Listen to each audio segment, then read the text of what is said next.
সম্মানিত সুধী, আসসালামু আলাইকুম। ফেসবুক অথবা ইউটিউব যে যেখান থেকে আজকের এই ভিডিওটি দেখতেছেন সবাইকে শুভেচ্ছা, স্বাগতম। বন্ধুরা, আমরা আবারও একটু পুরনো বিষয় নিয়ে আলোচনা করতে এসেছি।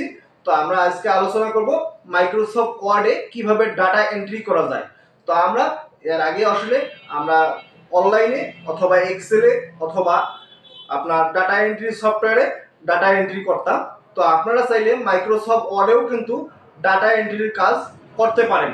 তো মাইক্রোসফট ওয়ার্ডে কিভাবে আমরা ডাটা এন্ট্রি করব, অর্থাৎ ডাটা এন্ট্রির মতো ফর্মগুলো কিভাবে তৈরি করব, সেটা নিয়ে আজকে আমরা ভিডিওটি সাজিয়েছি। আমাদের ভিডিওটি যদি ভালো লাগে অবশ্যই আমাদের চ্যানেলটিকে সাবস্ক্রাইব করবেন, ফেসবুকে হলে ফলো দেবেন। তো বন্ধুরা, আসুন আমরা কম্পিউটারের স্ক্রিনে চলে যাই। সম্মানিত সুধী, স্ক্রিনে আপনাদেরকে স্বাগতম। তো আপনারা দেখতে পাচ্ছেন যে আমি এখানে একটা স্যালারি শিট অথবা একটা ডাটা, একটা টেবিল একটা তৈরি করেছি। তো আজকে আমরা মাইক্রোসফট ওয়ার্ডের সাহায্যে কিভাবে এরকম ডাটা এন্ট্রি শিট আমরা তৈরি করব। আমরা এরকম টেবিলের মধ্যে কিছু লেখা, আমরা যেমন ওয়েবসাইটে হোক অনলাইনে হোক যেভাবে আমরা ডাটা এন্ট্রি করি, সেভাবে আমরা কিভাবে এই একটা ডাটা এন্ট্রি ফর্ম আমরা তৈরি করব সেটা নিয়ে আজকের পর্বটি আমরা তৈরি করেছি। তো আমরা দেখেন এরকম একটা ডায়লগ বক্স আসবে, আপনারা জাস্ট এখানে এন্ট্রি করবেন। যেমন আমি এখানে লিখলাম 1 এবং নাম লিখলাম যেমন হাসান লিখলাম, তারপরে যা কিছু একটা লিখলাম আপনাদেরকে দেখানোর সাহায্যে ওই ঘর অনুযায়ী লিখবো। তো এই ফর্মটা আমার এখানে বাংলা তৈরি করার কারণে এই ডান দিকের ভ্যালুগুলো কিন্তু দেখাচ্ছে যে অটো মার্জ ফিল্ড 1 এরকম দেখাচ্ছে। তো আমরা এখানে যখন আমরা এটা ইংরেজিতে করব তখন কিন্তু এই সমস্যাটা থাকবে না। তো এই ফর্মটা আমরা কিভাবে এরকম অটো ডাটা এন্ট্রি ফর্ম কিভাবে মাইক্রোসফট ওয়ার্ডে তৈরি করব সেটা নিয়ে আজকের পর্বটি। তো বন্ধুরা, শুরু থেকে আমাদের সঙ্গেই থাকুন। তো আমরা আগে দেখি এই ফর্মটা আমরা যেমন দেখেন আমি যেটা এন্ট্রি করলাম সেটা এখানে এন্ট্রি হয়ে গেছে। তো আসুন এই ফর্মটা আমরা কিভাবে এই ডাটা এন্ট্রি ফর্মটা আমরা কম্পিউটারে অর্থাৎ মাইক্রোসফট ওয়ার্ডে তৈরি করতে পারি সেটা শিখি। তো আমরা প্রথমে একটা নতুন ডকুমেন্ট নেব। নতুন ডকুমেন্ট নিয়ে আমরা এটাকে একটা সেভ করব। তো আমরা ডেস্কটপে হয়তো বা সেভ করলাম। আমরা ডেস্কটপে সেভ করলাম ডাটা এন্ট্রি ফর্ম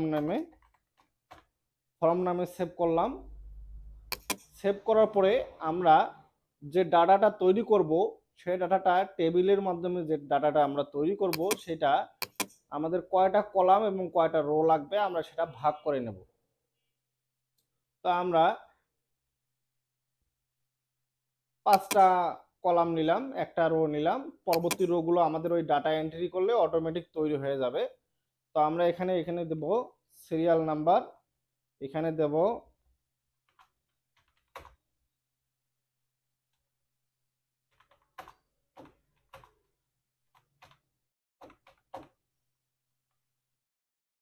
তারপরে দেব এমপ্লয়ার আইডি, তারপর দেব ডেজিগনেশন, তারপরে রিমার্কস।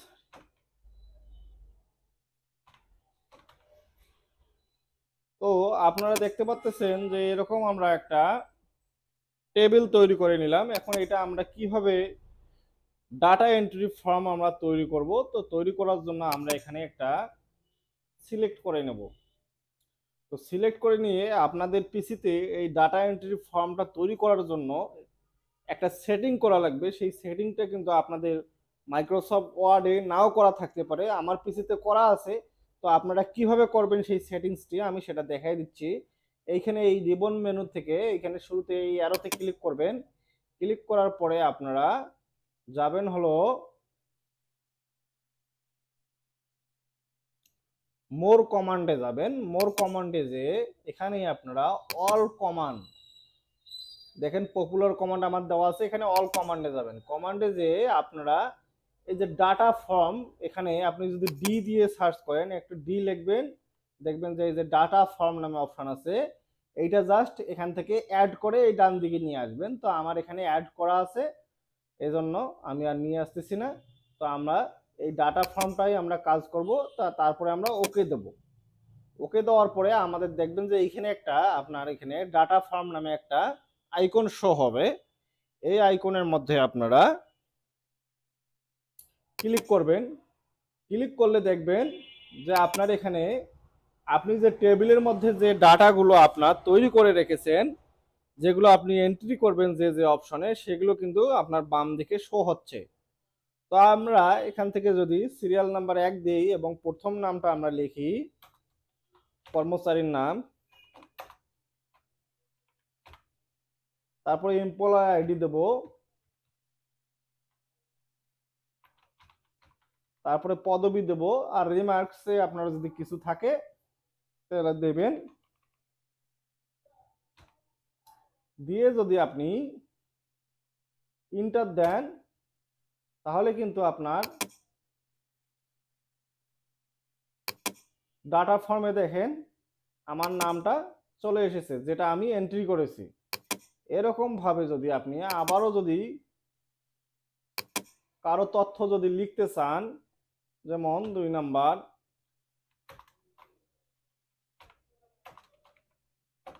তারপরে এমপ্লয়ার আইডি দিলাম, পদবি দিলাম,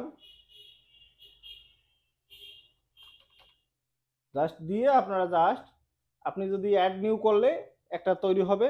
আবার আপনি যদি ইন্টার দেন তাহলে দেখেন উপরে কিন্তু আপনার তৈরি হয়ে গেল। আপনি যখনই ইন্টার দেবেন ঘরটা ফাঁকা হয়ে গেল এবং এখানে 3 নাম্বার অপশন চলে আসলো, মানে 3 নাম্বারে আপনি বসাবেন। আপনার কিন্তু ওটা কিন্তু অলরেডি আমরা যেটা এন্ট্রি করেছি সেটা কিন্তু আমাদের এই নিচের টেবিলে কিন্তু ওটা চলে গিয়েছে, এই এন্ট্রি ফর্মটা কিন্তু চলে গিয়েছে। তো বন্ধুরা, আপনারা এভাবে চাইলে খুব সহজেই ডাটা এন্ট্রি ফর্ম, যেমন আমরা একটা লিখলাম, আমরা আরেকবার একটা লিখব, যেমন 3 নাম্বার সিরিয়ালে দিলাম আলী হাসান। আমরা প্রয়োজনীয় ফিল্ডগুলো এভাবে পূরণ করে নেব।